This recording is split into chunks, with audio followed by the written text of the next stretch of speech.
Être productive et efficace pour éviter de gaspiller ton énergie. Ça t'intéresse? Alors ça tombe très bien parce qu'aujourd'hui, on reçoit Sonia et Sonia va nous partager des astuces pour être le plus efficace possible tout en préservant son énergie. Bonjour et bienvenue sur Créative Épanouie, l'instant des femmes épanouies au travail. C'est une chaîne pour réinventer sa vie professionnelle et surtout pour booster son épanouissement. Alors juste avant de commencer, je t'invite à t'abonner dès maintenant sur Créative Épanouie et surtout à télécharger ta checklist pour transformer tes journées professionnelles en une aventure passionnante. Bonjour Sonia.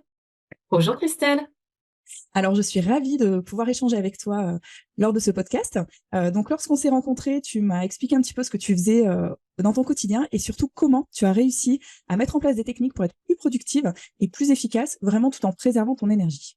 Alors déjà, ce que je te propose, c'est de commencer par te présenter.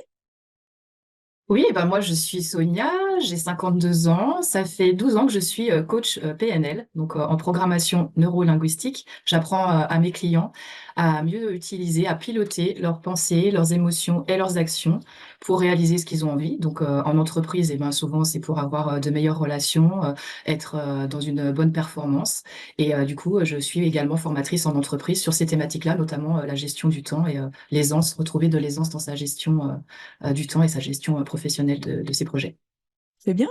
Et alors du coup, comment est-ce que tu en es arrivé là? Qu'est-ce qui fait que dans ton parcours, tu as décidé de devenir coach PNL? Alors, il fut un temps où j'étais une yes girl à qui tout réussissait. J'étais cadre commercial à l'international, j'habitais à Paris. Alors, j'enchaînais les voyages, les sorties, les défis, les succès. Et jusqu'au jour où bah, je me suis retrouvée fauchée en plein vol, bah, sans crier gare, voilà, mais fauchée en plein vol, au sol, quoi, littéralement à la fois au sens figuré et au sens propre. Et en fait, à l'époque, bah, on savait pas ce que c'était. J'étais absente quelque temps, tu vois, dans mon entreprise. J'ai repris d'autres défis, j'ai changé de boîte, j'ai continué la vie comme ça, mais tout me semblait hyper lourd, hyper pesant. Tout était difficile, tu vois, à faire. Vraiment, je ramais. Et en continuant mes défis, j'ai déménagé, j'ai suivi, je me suis mise en couple et je suis devenue maman. Et du coup, plein de nouveaux défis sont arrivés dans ma vie. J'avais plein de balles avec lesquelles jongler et je m'en sortais pas. Et tout à coup, j'ai entendu parler d'une formation qui apprenait la modélisation de l'excellence et de la performance. Donc, je découvre ce mot PNL. Et je me dis que là, mais je suis au bout de ma vie, je n'arrive plus avec toutes les différentes casquettes et j'arrivais même pas à trouver du travail parce que j'étais trop submergée par plein de choses, tu vois. Et du coup, bah, je me mets sur le chemin de la PNL. Je tombe en amour de cette pratique qui était tellement, pour moi, à la fois innovante et tellement efficace que bah, je dis, mais est-ce que ça existe un métier? Donc, je décide d'en faire mon métier. Donc, ça, c'était en 2011. On me dit, oui, mais il va falloir que tu deviennes praticien. Donc, je dois faire une formation. Ça, c'était les bases de la PNL. Je fais une formation, je deviens praticien. Je dis, mais est-ce que je peux maintenant ouvrir un cabinet? Ça serait bien que tu sois coach. Je refais une année de formation de coaching. Et du coup, en 2013, j'ouvre mon cabinet, voilà, avec, dans un endroit avec des psychologues pour enfants et je commence à recevoir des clients. Et suite à ça, je fais des rencontres et je commence à intervenir en entreprise et à devenir formatrice sur différentes thématiques, que ce soit du leadership. Voilà comment je suis arrivée à la fois à la PNL et aussi, j'ai envie de te rajouter ça, au côté énergétique des choses parce que je me suis rendu compte que oui, c'est super de piloter ton cerveau, tes émotions, tes actions, mais ça n'empêche que tu peux te retrouver le matin à rester au fond de ton lit, à avoir du mal à sortir de ton canapé. Malgré toute l'ambition que tu as et tous les projets super que tu as envie de faire, il y a des fois des choses plus fortes que toi. Donc, j'ai aussi suivi une formation pour apprendre aussi comment fonctionnait l'énergie et pouvoir aussi amener ça dans mes accompagnements. Parfait, bah écoute, c'est génial, en tout cas c'est hyper inspirant parce qu'effectivement donc la PNL, moi je suis fan aussi, j'ai fait quelques formations là-dedans et d'allier ça avec le côté énergétique, je trouve que c'est vraiment hyper complémentaire parce que tu peux, comme tu le dis très bien, hein, modifier les pensées, les actions, les émotions, etc. Mais derrière c'est aussi important de préserver son énergie parce qu'aujourd'hui, bah, on a beaucoup de risques de burn-out, hein. Moi j'en ai fait un. A priori, du coup, toi aussi, en tout cas, il y avait pas Oui, mal de charges mentales euh, ouais. euh, importantes et qui pèsent. Donc, effectivement, d'allier les deux, c'est hyper intéressant. Parfait. Ouais, quel message t'aimerais pouvoir délivrer Ben, en fait, moi, ce que j'invite les personnes à faire, si tu vois ce qui m'est arrivé, c'est qu'on a refusé à un moment de reconnaître nos limites. Alors aujourd'hui, non seulement j'invite les personnes à les reconnaître, ces limites, mais également à en poser aux autres. Et du coup, ben, j'en suis arrivée à que non devienne mon nouveau oui, en fait. À savoir dire non à tout ce qui n'est pas important, ce qui nous détourne de nos objectifs pour pouvoir dire oui à l'essentiel. Et c'est ça que j'ai envie de transmettre à tes auditrices, à tes créatives épanouies, tu vois. Leur apprendre quelques astuces pour passer de ça, tu vois, ce qui est important à nous, enfin, ce qui ne l'était pas, et maintenant focaliser sur l'essentiel, sans gaspiller son énergie, sans s'épuiser. Ok, génial, j'adore ta phrase. Non est ton nouveau oui. Ouais, c'est ça, Effectivement. j'ai eu du mal au début, tu vois, à me dire. En fait, je me suis rendu compte que c'était ça. Je ne savais absolument pas poser des limites à qui que ce soit, à moi-même, aux autres. C'était toujours open bar, tu sais. J'étais connue pour tout est possible avec moi. Ouais, mais sauf que non, en fait, Sonia, il y a des fois, il y a des trucs, et il n'y aurait pas eu ce gros stop, à un moment, ce panneau stop. Peut-être j'aurais continué comme ça, à pas m'interroger et pas aller à l'intérieur de moi comprendre ce que je veux vraiment. Et maintenant, c'est vraiment ça que j'ai envie de transmettre aux personnes que j'accompagne. Tu vois, d'abord se connecter à soi, comprendre ce qu'on veut, pour ensuite savoir dire des vrais oui aux choses et puis des non à ce qu'on veut pas, quoi. Et vraiment être leader de sa vie. Et du coup, par rapport à ça, est-ce que tu aurais des conseils pour vraiment arriver à dire non à quelque chose, finalement, c'est dire oui à autre chose, pour du coup, tout en restant en fait productive, efficace et surtout en préservant son énergie?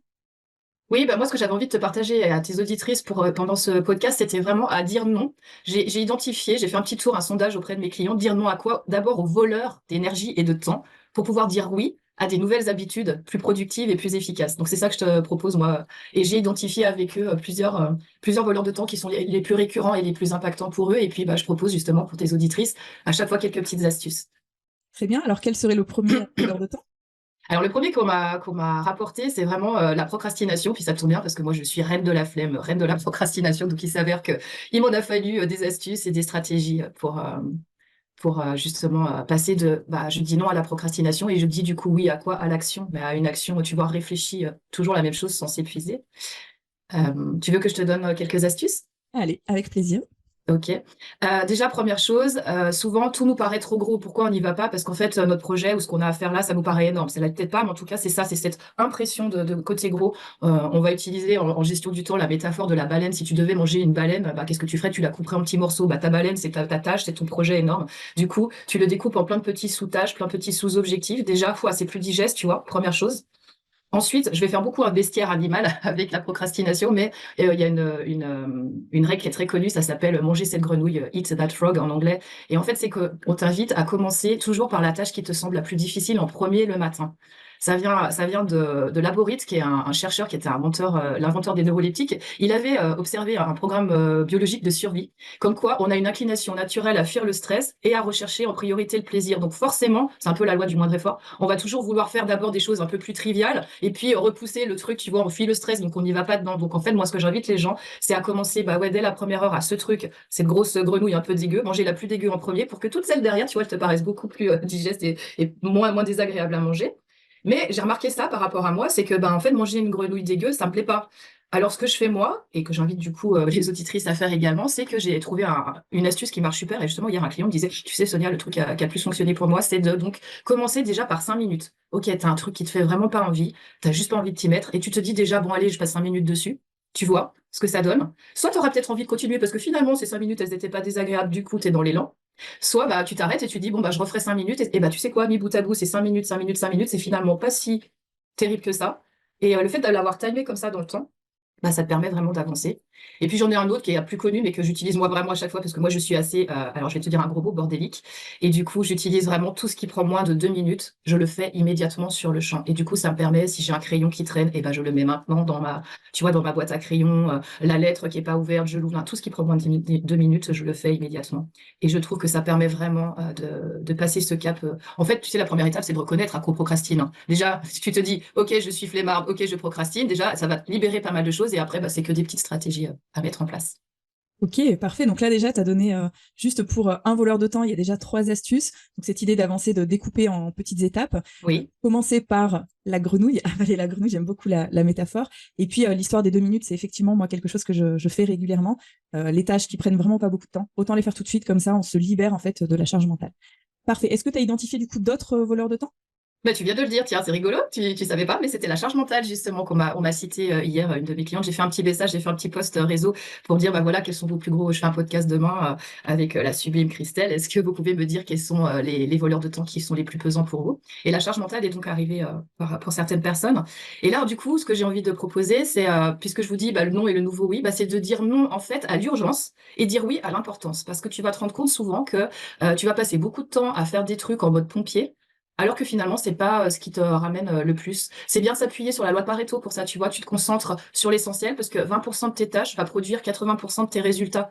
Donc, choisis bien, toi, les 20% qui sont essentiels à faire avancer ton projet et ne te disperse pas, tu vois, sur des choses qui sont, triviales, superficielles. Genre, je te donne un exemple. On va souvent, qu'est-ce qu'on va faire? On va peaufiner un petit canevas, je sais pas quoi, pendant des heures, alors qu'on devrait être en train de réseauter quelque part, aller rencontrer du monde. Ça, c'est super important. Ou alors, la matrice d'Eisenhower, et je vais pas faire les 4 cadrans qui sont connus, mais j'invite tes auditrices à aller voir ça. Je vais juste te parler de celle qui est quand c'est important et non urgent. Donc, en fait, normalement, on devrait focaliser sur ce cadran, donc qui fait justement référence à l'urgence, le degré d'urgence et le degré d'importance des tâches qu'on a à faire. Et focaliser sur ce cadran, donc de important, non urgent, c'est là où on devrait mettre vraiment notre attention. Et pourtant, dedans, quand je vais te dire ce qu'il y a dedans, eh ben, on fait tout on freine des cas de fer pour y aller parce que c'est dans cette case, ça veut dire je planifie, ça veut dire j'anticipe, je prépare.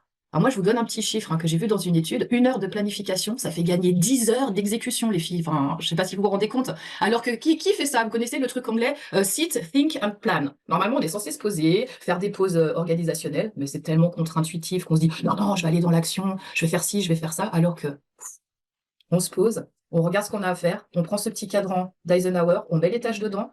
Ah, on va se rendre compte que ça, c'est ni important ni urgent. Je dégage. Les choses qui sont dans une certaine sorte d'urgence, mais moins importantes, je peux peut-être les déléguer. Hein, pourquoi? Je peux peut-être aussi apprendre à dire non. Donc, en fait, on va pouvoir plus driver toute cette masse par rapport à la charge mentale dont on parle qui arrive et déjà l'organiser dans un cadran. Ça va nous permettre de prendre les bonnes décisions. Puis du coup, tu vois, d'être au rêne plutôt que de subir tout ça et puis de crouler dessous. Tout à coup, tu reprends toi le pouvoir et le fait d'être noté aussi, ça va t'aider, quoi. Et donc, du coup, tu vas savoir que, bah ouais, là, je devrais être en train de construire mes relations, je devrais être en train de nanana, alors que qu'est-ce que je suis en train de faire? Je suis en train de pinailler sur quelque chose qui va finalement ne pas impacter mon activité, mais que tu sois salarié ou entrepreneur, hein. Ça marche dans les deux cas. Donc voilà, dire non à l'urgence et oui à l'importance. Ok, bah merci, ton chiffre, il est impactant et c'est incroyable de se dire qu'en planifiant pendant 1 heure, on peut gagner 10 heures de son temps et là, c'est juste énorme en se disant, mais Mais en fait, oui, finalement, ça donne carrément envie d'utiliser le tableau et de planifier en se disant, bah, si derrière, on gagne 10 heures, par exemple, dans sa semaine, ça vaut le coup, effectivement, de perdre, entre guillemets, 1 heure à planifier, à faire le tableau, voir ce qui est important et ce qui l'est moins et pour derrière en fait, gagner. tu gagnes 9 heures, quoi. C'est ça, mais c'est incroyable. Tu prends 1 heure pour en gagner 9 derrière. Ok, parfait. Est-ce que tu as identifié d'autres voleurs de temps? Oui, alors ça, c'est une autre personne qui m'a répondu sur les réseaux. Elle m'a dit qu'elle avait un perfectionnisme excessif.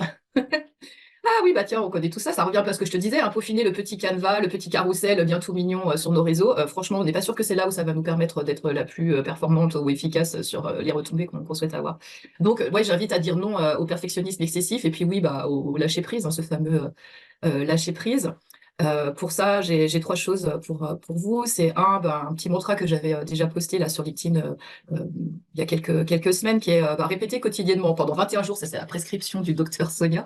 Mieux vaut fait que parfait. Parce que les gars, des fois, vous êtes en train de peaufiner des choses et du coup, vous l'avez toujours pas posté, ce truc-là, vous avez toujours pas fait votre com, vous êtes en train de prendre du retard sur vos délais, sur vos échéances, alors que bon, c'est fait, c'est pas si mal. Et franchement, personne va venir vous dire, ah bah c'est dommage que tu n'avais pas mis du bleu ici. Enfin bon, je reviens un peu toujours sur cette idée qu'on prend du temps sur des visuels, mais il y a plein de choses où on perd du temps. Et justement, ça, j'ai une astuce pour vous que j'avais apprise quand j'ai préparé ma formation de gestion du temps que je trouve géniale. C'est avant de commencer une tâche, écoutez bien, estimer le pourcentage de perfection nécessaire à votre travail. Ça veut dire que c'est vous qui allez décider. Je vous donne un exemple. C'est clair que si vous avez un contrat à faire avec un client, mais là, le pourcentage, c'est 99,99. 100%, vous n'allez peut-être pas pouvoir être au top de votre contrat, il y aura peut-être un petit truc, mais vous devez viser ça. En revanche, vous êtes en train de faire un draft ou je sais pas, vous êtes en train d'écrire un truc, mais 80%, c'est largement suffisant de perfectionnisme. Donc c'est aussi à vous de driver, et j'ai trouvé ça intéressant de nouveau de reprendre les rênes et de se dire, bon alors, quel pourcentage de perfection je veux sur ce truc-là? Ok, bon allez, 60, ça ira bien, c'est largement suffisant. Et du coup, tu gagnes de nouveau du temps, de l'efficacité, tu es plus productif puisque tu ne chipotes pas, tu ne pinailles pas, enfin tous les mots que vous pouvez mettre à cet endroit. Et puis la dernière chose très importante, il y a beaucoup de lois de gestion du temps que je vous invite à aller redécouvrir et qui peuvent être le sujet d'un autre podcast avec toi, Christelle. C'est vraiment utiliser la loi de Parkinson, qui est aussi pour les gens, c'est le T dans les objectifs SMART. Ça veut dire qu'en fait, c'est vous fixer des délais. C'est une loi qui vient de la physique. On disait que tout gaz tend à se dilater pour occuper tout l'espace disponible. Et ben en fait, le travail, c'est pareil. Tout travail tend à se dilater pour occuper tout le temps disponible. Donc ça veut dire que si tu as un truc, que tu te dis, bon, ok, je me donne 24 heures pour terminer cette tâche-là, c'est le temps que tu vas prendre, que ça va te prendre. Mais tu peux dire la même chose. Je vais prendre une semaine pour faire ce truc-là. C'est bizarre, c'est aussi le temps que ça va te prendre. Donc, hyper important de fixer le bon, pour toi, délai, la bonne échéance, parce qu'il faut que ça soit suffisamment tendu pour que tu sois motivé à y aller, mais pas trop, pour pas que tu te mettes à t'auto-saboter. Donc, à trouver, toi, le curseur. Peut-être une journée, finalement, c'est pas très réaliste. Donc, bah, dis-toi 2 jours. Mais par contre, la semaine, qu'est-ce que tu vas faire? Tu vas commencer à tergiverser, tu vas procrastiner. Tu vois, c'était trop mou, la corde n'était pas suffisamment tendue. Donc voilà, utilisez aussi ça, vous fixez des délais réalistes, mais ambitieux. Ok, parfait. Donc, ce qui est intéressant aussi, c'est de travailler sur son driver, Madame Perfectionniste. Oui, très bien. Moi, c'est ce qui était assez important chez moi. Et d'ailleurs, c'est ce qui m'a amené au burn-out notamment. Et comme tu dis, oui, le fait de planifier, finalement, on en revient à la planification, de se planifier un temps qui soit raisonnable Mm. dans son activité, parce que plus on met un temps large, et plus finalement, comme tu dis, on va occuper cet espace, alors que finalement, ce sera pas forcément important, parce qu'après, on va pinailler sur des petites choses, surtout quand on a une tendance à être assez perfectionniste, alors que bah, voilà, quand c'est cadré en disant, bah, je fais cette tâche en 1 heure, quoi qu'il se passe en 1 heure, bah, j'arrête. Bah, ok, en 1 heure, la tâche, elle sera terminée. Parfait. Est-ce que tu as autre chose à rajouter? Est-ce que tu souhaites partager une dernière... Bah, j'ai envie de peut-être de terminer sur ça. C'est finalement là, des bouffeurs de temps, des voleurs de temps qui m'ont été cités, mais on se rend compte qu'on parle de dire non à quelque chose et de dire oui à autre chose. Mais j'ai remarqué que finalement, quand je suis en entreprise, en formation, qu'est-ce qu'ils me disent les salariés? Ils me disent bah ouais, mais en fait, moi, j'ose pas dire non. Donc peut-être apprendre. Moi, je dirais que moi, mon dernier et quatrième voleur de temps, ce serait bah, de pas savoir dire non à plein de choses, tu vois. Je trouve par exemple, pas savoir dire non aux interruptions. Ça, c'est un truc de fou, hein. Moi, j'ai des managers, je suis obligée de leur expliquer qu'à un moment, ils peuvent fermer la porte. Eux, ils voudraient être en open bar de nouveau, que tout le monde puisse rentrer chez eux quand ils ont besoin de poser une question. Bah non. Apprendre à dire non, c'est qu'il y a des fois, tu as des tâches, tu ne dois pas être interrompu pour les faire. Donc, tu fermes ta porte. En revanche, tu peux avoir proposé un horaire pour que les personnes aient une permanence et viennent te voir. Tu dis, voilà, la porte est fermée, mais par contre, voilà, tous les jeudis ou je sais pas quoi, à telle heure, il y a un créneau d'1 heure qui est réservé aux gens. Parce que sinon, les gens, ils abusent tout de suite, tu vois, ils vont s'engouffrer. Eux, c'est urgent pour eux. Ils viennent te voir, tes managers, ils viennent te dire tout de suite, ah, mais il faut que tu m'aides pour ça. Non, non, ils vont pas se rendre compte que toi aussi, t'as des choses importantes à gérer et que si tu sais ouvrir et fermer ta porte. Donc ça, c'est une première chose pour les interruptions. Pardon. Ensuite, un truc qui est bien à faire, et pourtant on n'ose pas non plus le faire, c'est différer sa réponse. Tu peux tout à fait, à qui que ce soit, hein, ça peut même être une direction, un manager qui vient te demander un truc urgemment, c'était pour hier, ça on l'a tous connu, on l'a tous vécu en entreprise, hein. Bah, tu diffères ta réponse, tu dis, bah écoute, là j'ai quelque chose à terminer, je reviens vers toi dans, et c'est toi qui décides, dans X minutes, dans X heures, X jours. Et puis bien sûr, tu vas le faire parce que tu veux être digne de confiance. Et puis ce que je trouve intéressant aussi, si c'est justement un supérieur, tu peux te sentir mal peut-être de répondre comme ça. Bah, par contre, tu vas prendre en différent, tu vas prendre le temps d'identifier vraiment les bons arguments. Et puis tu vas peut-être être en mesure d'évoquer une solution alternative si jamais, bah, tu vois, tu veux dire non, ok, tu vas le dire. Mais tu dis, en revanche, ce que je vous propose, c'est... Par contre, si tu es pris là de court et que tu veux répondre tout de suite parce qu'il faut... non. Donc, prends la peine de différer. Ça te permettra, et ça c'est aussi mon autre solution, c'est prendre le temps d'identifier à quoi on va dire des vrais oui et des vrais non. Parce que là, je te parle surtout du travail, mais des fois, les sollicitations, elles peuvent être extérieures. Imagine, tu as ton frère qui arrive, qui dit, ah, je dois absolument partir en voyage, je dois absolument que tu gardes mon chien, il y a que toi qui peux m'aider. Non, non, non, bah toi, c'est ton frère, ah, bah oui, forcément, oui, je vais garder le chien. Tout à coup, tu te rends compte que, mais c'était le week-end où j'avais ça, ça, ça. Et du coup, en disant oui à mon frère, je me dis non à moi sur plein d'autres dossiers. Donc, prenez le temps quand même d'identifier quand vous dites tout de suite, parce que en fait, faut cesser d'être juste gentil. Enfin, vous pouvez rester gentil, mais en vous mettant vous au centre aussi de l'équation, ça permet de dire non d'une façon vachement plus, je sais pas, douce, parce que vous savez tellement, en fait, vous êtes tellement sûr de vous. Et ah bah non, vraiment, ça aurait été avec plaisir que je te l'aurais gardé, mais il s'avère que c'est le week-end ou non, non, non, non, non. La personne en face, elle peut pas mal le prendre, tu vois. Et puis la dernière chose que je dirais par rapport à ce voleur de temps-là, donc de pas savoir dire non, c'est se dire oui à soi, c'est ça que je voulais dire non. Dire non aux autres et donc dire oui à soi, c'est ça en fait hein, cet élément-là. Bah, c'est aussi poser un cadre, un peu comme je vous l'ai expliqué avec la porte fermée, et puis on en a parlé tout au début de mon introduction, j'ai dit qu'à un moment j'avais refusé de reconnaître mes limites, bah, c'est aussi reconnaître ses limites et en poser, donc mettre en place des règles, de pas déranger de telle heure à telle heure. Si vous êtes en open space, vous pouvez tout à fait, c'est ce que font certaines personnes, mettre un petit panneau rouge ou vert pour que les gens sachent bah, si là vous êtes dispo ou pas. Poser un casque sur vos oreilles permet de savoir que bah non, là on peut pas l'interrompre parce que les gens ils s'en fichent, hein. Si vous n'avez pas mis un gros signal, eux, c'est super important ce qu'ils ont à faire, ils arrivent. Et donc voilà, soyez très clair dans votre communication par rapport à ça, par rapport à ce cadre que vous posez. Et puis du coup, bah, en étant clair et ferme, vous verrez que ça passe super. Et puis alors, la peur de pas être aimé, vous allez voir au contraire, hein, vous allez être respecté. Et ça, c'est encore mieux, quoi. Enfin voilà, voilà, c'est mes conseils.